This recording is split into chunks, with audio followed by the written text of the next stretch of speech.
Well, hello and welcome to a Xinhua News Facebook Live. We're currently in the UK capital, London, in Trafalgar Square. We're about to witness the start of the parade of the Chinese New Year. Now, we're going to give you a deeper insight into exactly what's happening throughout the day. And with that, we've brought in a guest for you. Winston Lowe is one of the MCs who will be featured at this festival. Winston, it's great to have you here. Pleasure. Thank you very much. Thank you. Can you just give us an insight into what exactly you'll be doing today? So I'll be emceeing on the Trafalgar Square stage, which is essentially the main stage behind us, and it's essentially broadcast live to everyone here on the West End, which will be very, very exciting. And what is in store for us today? Give us an idea of some of the events. So much to give you. Mix of dance, mix of music, which you're singing. So it's essentially kind of a celebration of Chinese culture, really. So if you could just wait and see. Fantastic. Well, as you can probably see behind us now, the pig has begun moving. It is the year of the pig.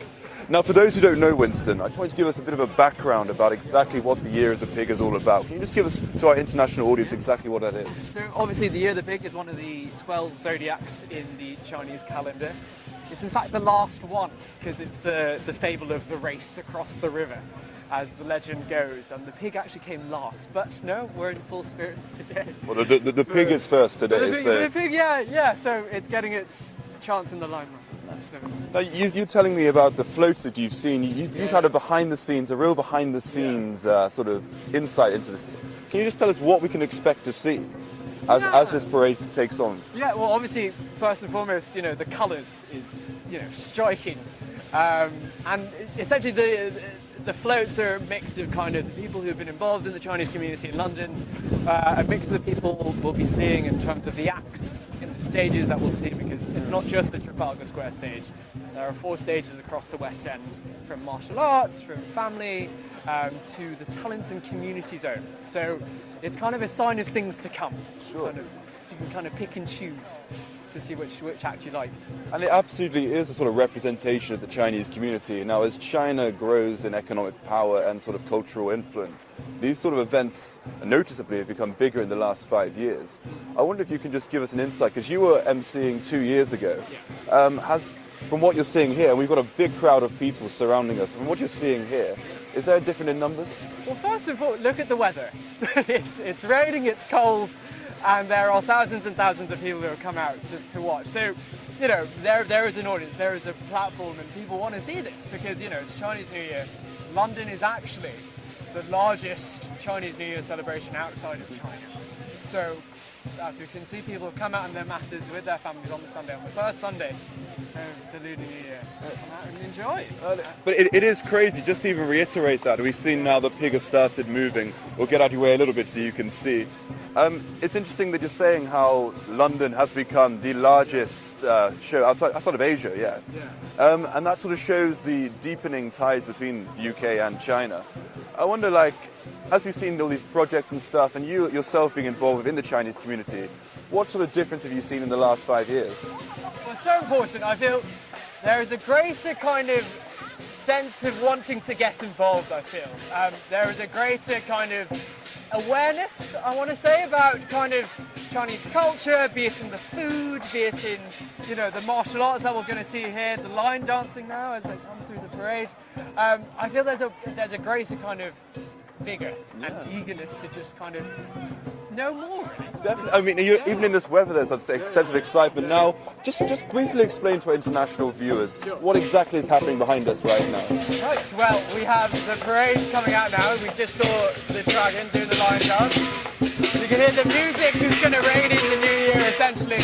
The lion dance is essentially to kind of ward off the evil spirits from the last year. Yeah. So, it's a sense of good fortune, it's a sense of good luck, which is why, it's a really good atmosphere today.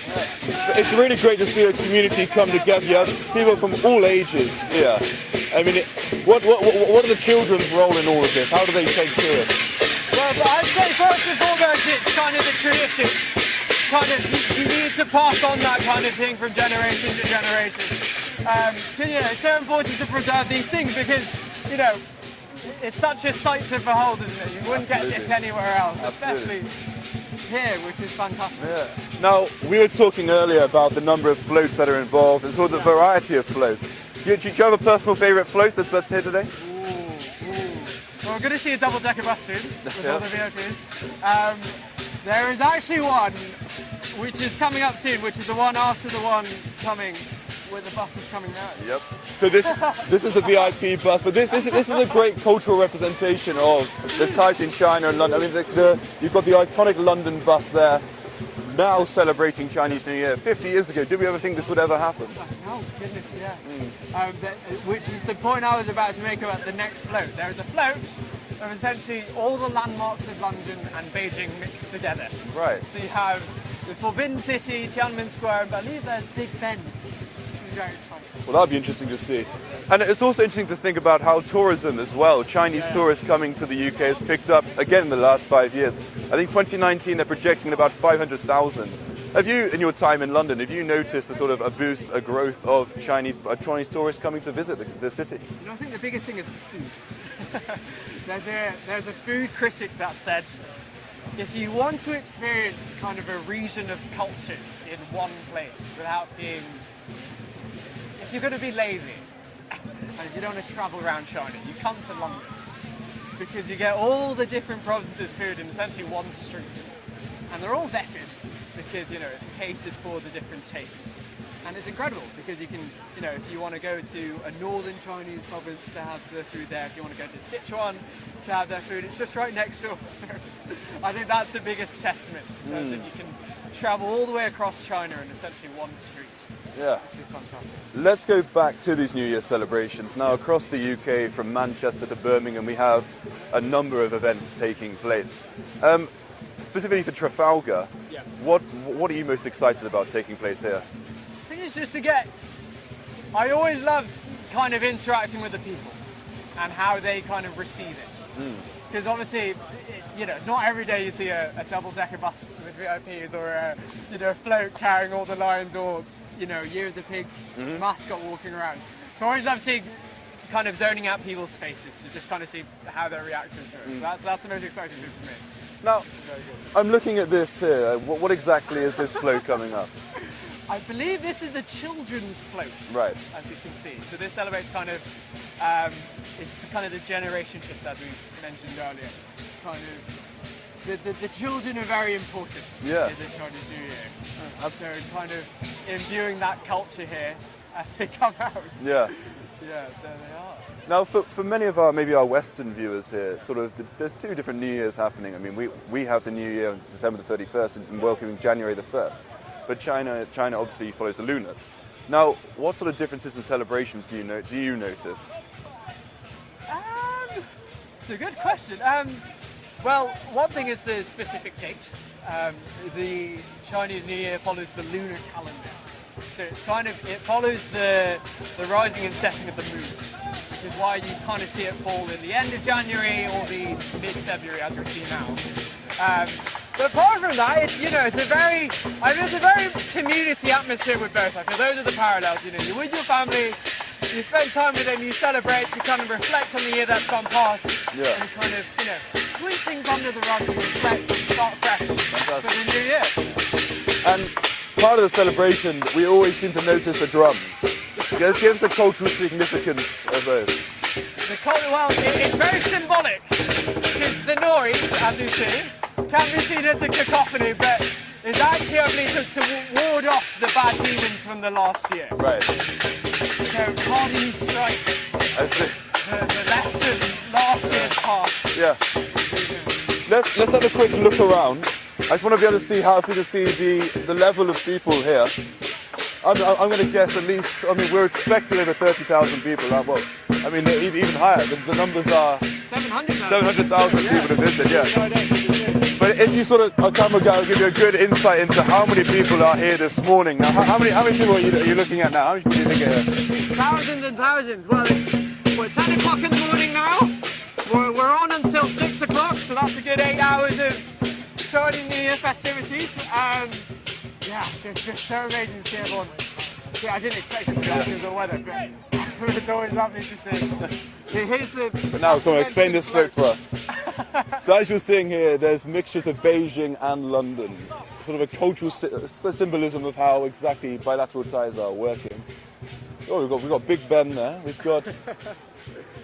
So explain that. Is that from the Forbidden City? Yes, the gates that kind of lead into Forbidden City. Yeah, and the panda as well. Oh, of course. I mean, yeah, it's fantastic. Fantastic to see. That's a push. So no, lots of work has gone into this, which is a sight to behold. And you see the pandas behind us as well. Have you managed to speak to any of the pandas? Do you know what they're all about? You mean the people in the costume? They're just spreading some Chinese New Year's cheer, which would be good. So the parade goes all around the square. So it does a loop around.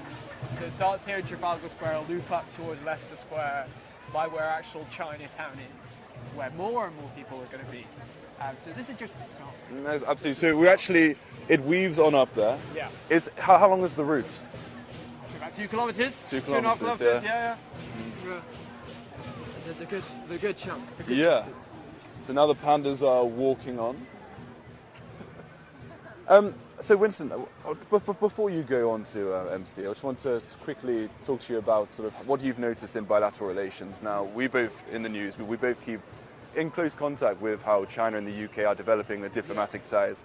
I wonder if you can just give us an insight into how you feel these ties over the last 2 years have sort of strengthened. Very much so. I feel that there's a greater kind of eagerness to cooperate and a bigger eagerness to kind of, continue that really strong bond that they have. So be it through, holding celebrations like this. We have Sadiq Khan actually is making a speech. So Sadiq Khan, Mayor of London, for those who don't know. Yeah. Yes, on the main stage. Theresa May writes a letter Yep. to broadcast out, the Prime Minister. Yeah. So, as I said, there is a very big willingness to kind of really get Chinese culture on the map here. Yeah. And I feel on the other side of the coin, in the government in China as well, we were saying off air earlier, the Beijing government actually gets allotted a specific show for the afternoon coverage. That's at 1:15. Plug. And so they get an allotted time and they bring over acts from their kind of culture and they want to show to us, which is a perfect example. But why do you think there has been such an interest in recent years to strengthen these bilateral relations? So would you just buy the speaker? But moving on, yes. So well, why do you think there is? Well, economically, obviously. I wouldn't want to talk politics and things, but with things happening politically in the UK, it's very important to kind of keep ties alive. And as I said, really, I feel Chinese culture has been very much in kind of the UK psyche. Yeah. For the longest time. So for 50 years, my mother grew up here, and she kind of grew up with kind of, I feel, a really nice integration. I feel that that's just continuing more and more. 50 years on, 60 years on, I feel that'll just continue. Fantastic, yeah. So give us a quick explanation. What is this next act? The next act here, well, very visual with the colours. Yeah. They are actually going to be on the main stage later doing another dance for us. They're part of a dance troupe. Right. They're essentially, so these are very special drums that they're all carrying here. And essentially, it's called, the best translation I'll give you is like the high-flying drums. Right. Kind of on stage, they're very evocative. They kind of jump up, they leap up high. So it's a very good watch, actually. Because there are a number of troupes and sort of dance groups that have come from all over the country. I mean, what do you have a personal favourite? The drums are very nice. The drums are very nice. My favourites are kind of the ones you don't see every day. So, say, my favourites are kind of instruments you don't normally see in kind of the everyday life. So, if it's kind of the traditional Chinese erhu, which is like a violin, which plays incredibly kind of melodic tones. If it's kind of the swana, which is like a flute come clarinet, and the tones you get with that are kind of, the range is incredible. So just kind of things like that where you kind of go, I want to know more about that. is kind of is my thing. Fantastic. Well, so I think we might be eating into your time. So, but it's been a pleasure having you on there. Thank you, Oliver. Thank you very much. Okay, take it Pleasure. easy. So, guys, we're just going to try and see if we can talk to anybody here. Excuse me, madam. Would you mind just... We are from Xinhua News. Would you mind having a quick interview about why you've come here today? Sure, yeah. So, first, if you please stand here. What, in the camera? Yes, of course, of course. No, hang on. It's okay. I'm So, not just about that. no, it's okay. So, sorry, what is your name? Waking Chef Coat. And where have you come from today? I come from Hong Kong, but I live in England about 49 years. Great. Quite a long time. Now, off air, we were talking about how you've before not been able to see this, witness this performance Yeah.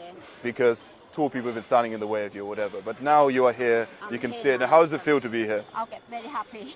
Yeah? Yeah. See a lot of going on here. And do you have a favorite aspect? Do you have a favorite part of the Chinese New Year? 恭喜發財. Gong xi fa Happy New chao. Thank you very much. Yeah. I'm from Lake District, not in London. Okay. So you've actually I'm travelled quite far. I'm stayed at a hotel for 3 days. Yep. Just for this event. Just for that event, yeah. Fantastic. Yeah. Thank you Okay, very much. enjoy. Okay, thank you. Thank you. So, guys, if we just, sorry, madam, can we just quickly have a word with you? Is anybody? Sorry, guys, we're just going. So, would you like to have a very quick interview? Sorry. Very little to say. Okay, guys, if anyone wants an interview, no. Okay, I think because of the weather, maybe, and also the parade has been going on fantastically. Now, this for us is a great cultural symbol of exactly how UK-China ties have been strengthening in recent years.